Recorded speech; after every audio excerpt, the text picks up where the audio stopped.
може да се види в сградата. Първо сградата се сменя целият изглед на сградата. Тя в момента е перпендикулярно на самата главна улица, когато виждате тя срещу вас, но с този елемент се подчертава и той е успореден на южната страна на Римския форум.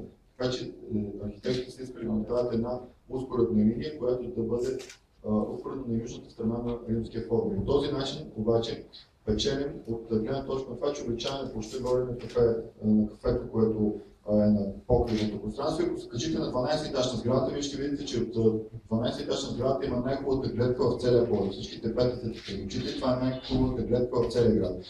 Така че увеличаването на пространството горе на кафето позволява цели групи да се качват горе и да направят панорамна гледка на Пловдив. Това е страхотно, което е, и съветвам всички да отидете днес на партийния дом на 12 етаж да видите каква гледка се откриява оттам. Това не е хубавата гледка в целия град. Колоната, която е изнесена за да държи тази конструкция, която е успоредна на южната страна на Римския форум, е с карден външен асансьор. Така че си представете тук асансьора, който през нощта ще върви надолу и нагоре.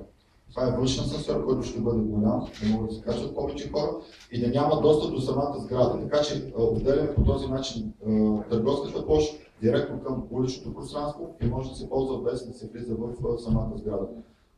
Това са нещата, които са изнесени към туристите и към посетителите на града. От гледна точка на функционалност, пълна енергийна ефективност на сградата, с художествено осветление, с разработване на общото пространство, което е атриума с центъра за обслужване на гише, което искахме, ако помните, в сградата на филхармонията, затова искахме от държавата няколко пъти тази сграда, 2 години, 3 години се занимаваме с тази тема.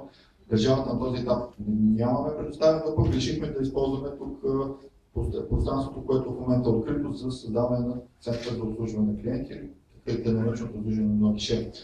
Така че сградата е с изцяло различен вид и печелим и това, което на мен лично ме впечатли, че тя променя цялата си всъщност, всичко, които помним партийния дом, с 4-ъгълника, с обърни паралелепипед, повдигнат, нали така беше формата.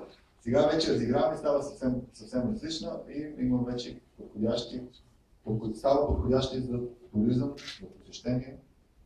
Вътре концертната зала.